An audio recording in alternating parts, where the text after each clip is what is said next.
Hello, dear book dragons. It's almost the end of June, and started my holiday today or Monday, and I'm going away tomorrow, so I need to do my June video today. And I've actually read 11 books this month, more than I thought. And I already talked about the first 3 in my last video, so of course I skipped those. So I'll go directly to a Swedish romance set in 1800 something. No, it's actually, well, 1700, I guess late 1700s. Sorry. Yes, in Gothenburg, 1763. And the author is Caroline Hurtig. Ödets nycker it's called. Well, I don't know exactly how to translate it. Öde is destiny. Something about, well, it doesn't matter. It's a very sweet, very romantic, and a bit dark actually. But it's a romance about this young woman in Gothenburg who, her father is a rich man. He's not an aristocrat, but he wants to be an aristocrat, and his ambition is that she will marry someone who is a lord somehow. And she wants to, because he's always done everything for her, she wants to help him with that, kind of, but not. She doesn't really want to marry, but feels that she should. And I think this, I give it, let's see, I give it 4 stars. I think it was really well written, and as you really get the feel for this time and how difficult it can be to be a woman. And I really loved the man she meets. Her half brother, just in the beginning of the book, her half brother shows up. She hasn't met him for many years because her father doesn't want him to be around. And anyway, he introduces her to this very handsome lord who annoys her a lot. So I think the thing I didn't really like about this book is that she's really rude, especially to him. He's a very nice person, and she just assumes he's not. They really annoy each other, I would say, a lot, which can be fun, but I just felt sometimes she maybe was a little bit too rude to him. And it's also a story about his sisters and kind of a mystery around them, at least one of them. So there are some really sad parts which has to do with his sister. And I really enjoyed it, and I think I would like to read more of her from this time period. I also wanted to show you a little very cute teacup. I bought 2 of these. I don't have tea in it now. I have actually had just some cordial, and it's too warm to drink tea for me. I only drink 1 cup of tea, and that's in the morning. And then I read another Swedish book. If I translate it, it would be Remember Us As Now, Anna Lönnqvist. And I read another book of her a couple of years ago, which I really, really liked. This is just a modern feel-good romance, but it was also quite dark. I would say darker than the other one, because it's a lot about loss in life, losing your loved one, losing your mother. And so this young woman, Tia, she's been living in New Zealand for many years, and she inherits a house in the north of Sweden. She hasn't been there for many, many years. Well, actually, she's never met her aunt. She didn't know she existed. So it's kind of also a mystery in this book. And I just also really enjoyed the love story, and it was just sometimes a little bit too sad. And I also really enjoyed her relationship with her new neighbor, who's an old man who's he's funny. He's funny. So if you read Swedish books and want something both really cute and emotional, I will recommend this book. And then I read a book that I bought and found in a secondhand bookshop. So I bought this very cheap. The Wren in the Holly Library. And I love books about books. I didn't know very much about it, but I thought, oh, it's so cheap. I'll just buy it. I really like the cover. And yeah, I really enjoyed it.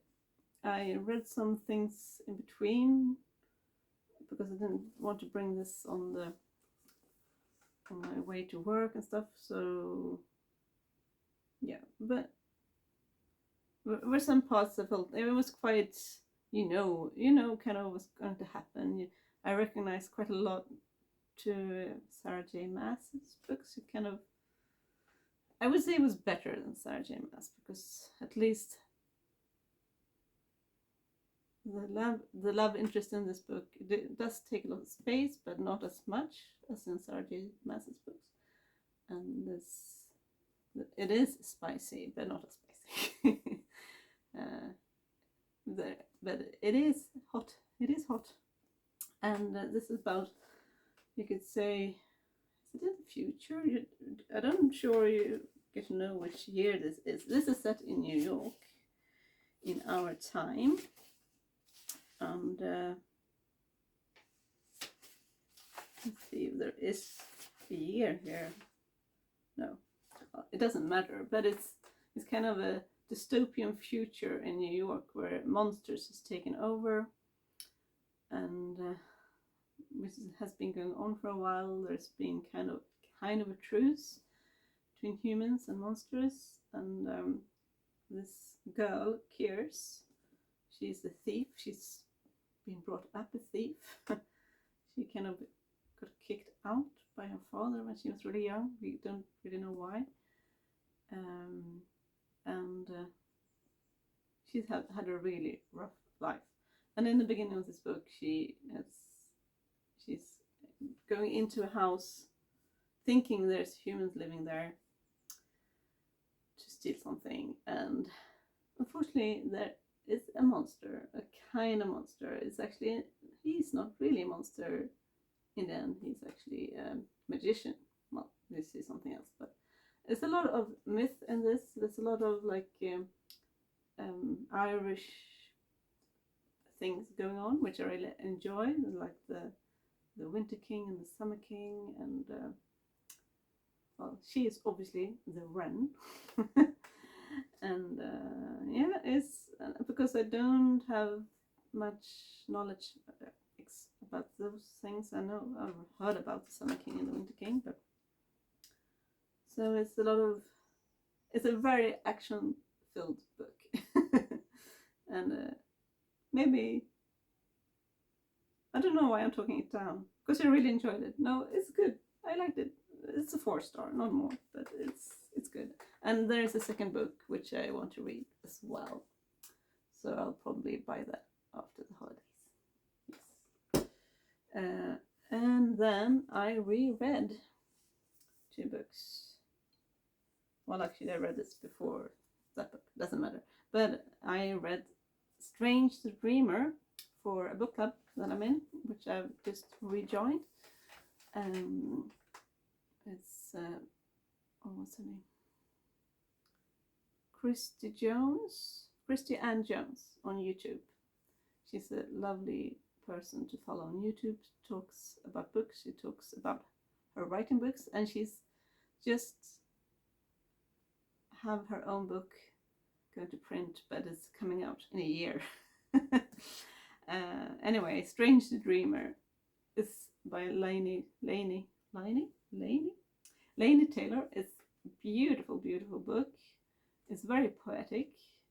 You could say it's young adult because it's a very sweet romance. It's very tender. It's just so lovely, and as I said, very poetic. And person in this book called Laszlo Strange. So the Strange, the dreamer. So it's about him. He is the dreamer, and he really is the dreamer. He's an orphan who's grown up in this bleak monk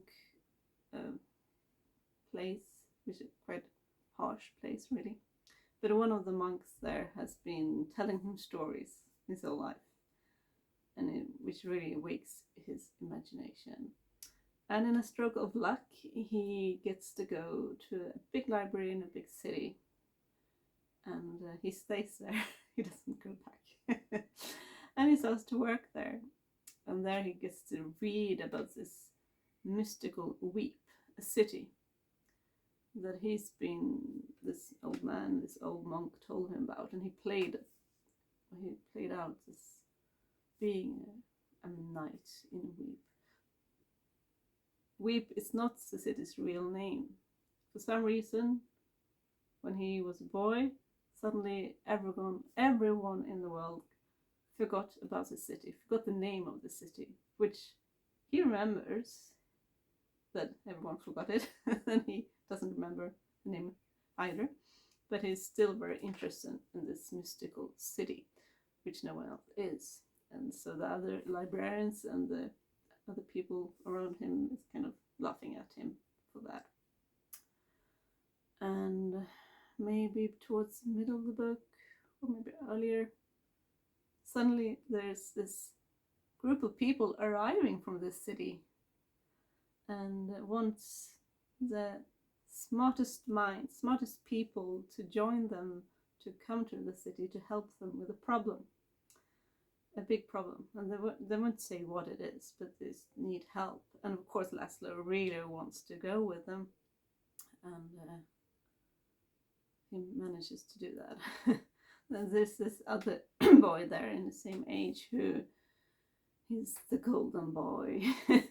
He's really annoying. He's perfect, but definitely not, because he's rude and just obnoxious. And he really talks Laszlo down. But he managed to go with them, and because he knows their language, and that's why he gets to go with them, really. Because he's been studying all these books, learning their language. And from there on, there's like a totally new story, and I can't tell you more because you don't want to know. Well, you shouldn't know more than that, really. But as I said, it's so beautiful. It's so full of fantasy and dreams. So this is a 5-star. I'll definitely reread it several times. It's also very sad. Well, no, the first book isn't very sad. It's a bit sad. It's also because there is a lot about trauma as well. Not so much about his trauma, but other people that the people I don't really want to tell you about yet.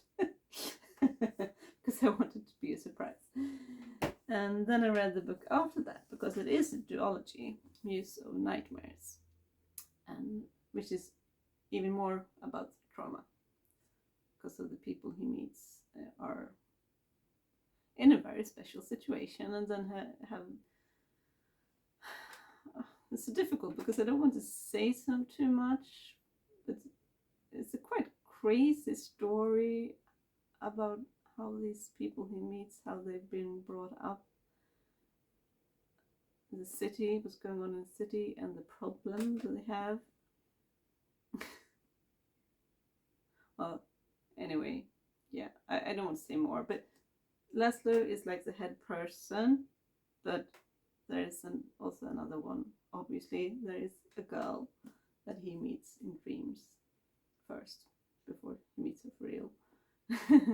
Because she is the Muse of Nightmares, and she has the ability to go into other people's dreams. So, okay, I won't say more than that. Now you know, it's full of magic. And it's the first time I read it, I think I cried a lot. I didn't do that now for some reason, maybe because I knew what was going to happen. But it is very sad, and I think she describes trauma so well, and this, yeah, it's just read it. Yeah. And then I read, that's also 5-star. Then I read a book for another book club, which is the first time I joined them actually, and that's Tuck Everlasting, a story about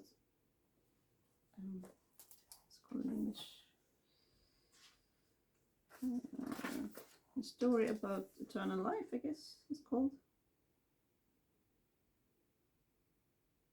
Well, it doesn't say exactly, but Tuck Everlasting. And if you see the picture there, you recognize the girl on the photo.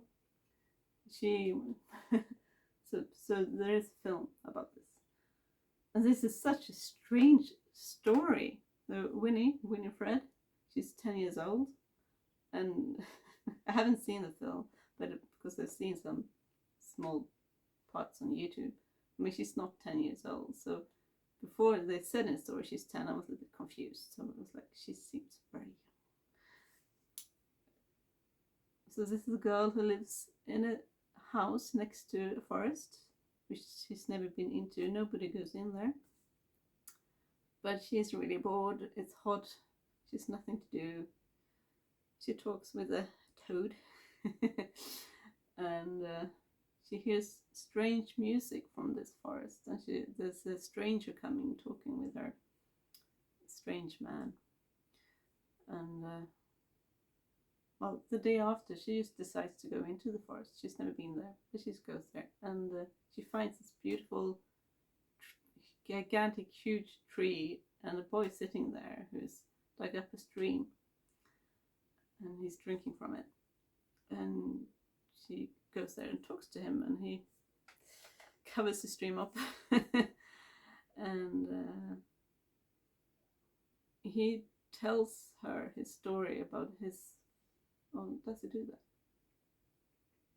No, he doesn't tell. No, he doesn't do that then. But later, his family, his mother and his brother who arrives, they realize that she is in danger because this is about everlasting life, and they drank from the stream maybe 80 years ago or something, and they've stayed their age. They haven't become old, and they can't be killed. It's kind of odd. And they don't want her to drink of it because it's not really something good. And so they kind of kidnap her, takes her with them home, so she can understand the gravity of this, so she doesn't go to tell other people about it, because that would be devastating for the world. So the whole book is really about why it's dangerous to think that we should live forever, I could say. And it's beautiful descriptions of countryside, but also when she talks with them, with the different, how they describe how it would be to live forever, and why it's important to be able to die. It was just, it's really interesting and very gives you a lot of thoughts. But it's really odd as well. And it's very short. I mean, it is a book for children, but yeah, I just found it a little bit too short. I wanted, the ending is quite weird, and I was like, oh, okay. I couldn't say that I got really sad about the end, because it just was so abrupt end, but yeah. If you want to read philosophical thoughts about life and nature and toads, definitely read it. I gave it 4 stars. Yeah, I'll drink some more of this. I know I talk too fast and too much. And then I read another Swedish book that I just bought recently. Halleholm, Lovisas val. Halleholm is a place, a little cute little town. So Lovisa's Choice by Ruth Kvarnström Jones. She's English, Swedish. Well, she's English, living in Sweden. And I read another book by her, I think a year ago, which was so good, which is about Grand Hotel, is in historical times, the Swedish Grand Hotel. And I've been waiting for a second book to come in pocket. It's still not in pocket. But she has this other little series, kind of feel-good series. So this is the first of 3 books. And yeah, it was a very cute, feel-good love story, and mostly family feud story. And which became a little bit much, I think, for me. When you read about, because you get to go back in time to the beginning of 1912, I think. You get to read about her great grandmother, and then about her grandmother, and so you get to read quite a lot about her grandmother, who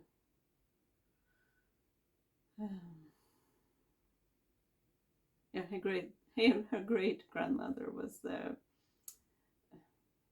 working for this rich family and had a relationship with the man there, who was married, and so her grandmother was married. Sorry, was born outside of wedlock, as they say, and said in those times, and but now in modern times we don't really care about those things, not normal people anyway. So some parts in this book I just felt a little bit old-fashioned, because her cousins who are in the right family, rich family, one of them is just a horrible man. He is really crazy, just because he just wants to destroy her, and he wants to own everything in that little town. He wants to control everything, and for that it was a little bit much. It didn't feel like 2025.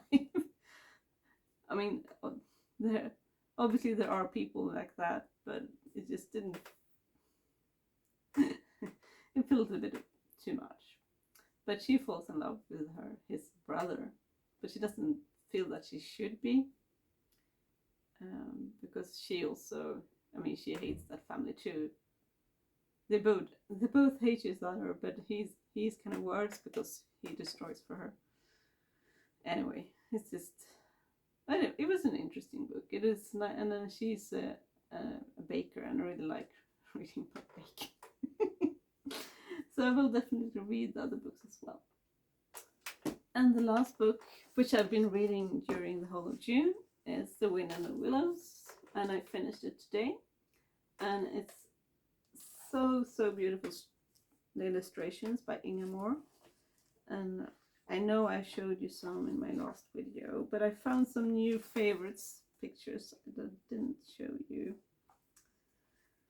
And the stories are kind of, they're funny and quite silly, and especially stories about Toad, because he's just horrible. Toad, he's a horrible Toad. But the other stories, the first story is about Mr. Mole and the rat, and they're just really cute. And I mean, this is just so adorable. I love it. And let's see, I'll find something more. And the pictures are so dreamy and beautiful, and so I feel a little bit that the pictures doesn't really. The pictures are better than stories. It's here. Look at this. There are pictures on every page. There's not big pictures on every page, obviously, because it's not a picture book, but there are quite a lot of big pictures. And there. Let's see. This is funny. Oh yeah, it's very entertaining. If you know the story. If you don't know the story, well, this Toad Toad Hall. He's kind of crazy. He just wants to drive really fast cars and fast horses, and gets in a lot of trouble. They still help him anyway, even if they. Kenneth Graham, was a Scottish man, but he was quite a lot with his grandmother who lived in the south of England, and so he spent quite a lot of time near the Thames. And he made up these stories for his little son, and you can really see they are for small children. And yeah, I will treasure that. I'll read it several times, and just so I can really enjoy the pictures and their friendships. Yeah, it's sweet. So I hope you have some really good books in June, and I've already decided which books to bring with me on my holiday. I'll be bringing 5 books on my 12 days up in the north. It's probably more than I need because they're quite thick. I'll just chew them very quickly. So I'm bringing 2 fantasy books, which I think I've showed you before. These new ones, which are, I mean, not very thick, but quite thick. And then I have a book that I've had waiting for me for a while. It's a historical romance, The Firebird. And then I have another book that been from several, probably 2 years, or at least 1 year in my bookshelf, is Edinburgh, which is also historical romance. And then I decided to bring a Swedish book, which is the second book in a series. I read the first one, and it's quite not very thick, and it's also set. Well, it's set in our time, but also in the 70s. And the first book that I read, it was so good, and it was very sad. I cried a lot. So I called it, instead of a feel good, I call it feel a lot. Anyway, have a great summer, and I'll see you at the end of July. Bye.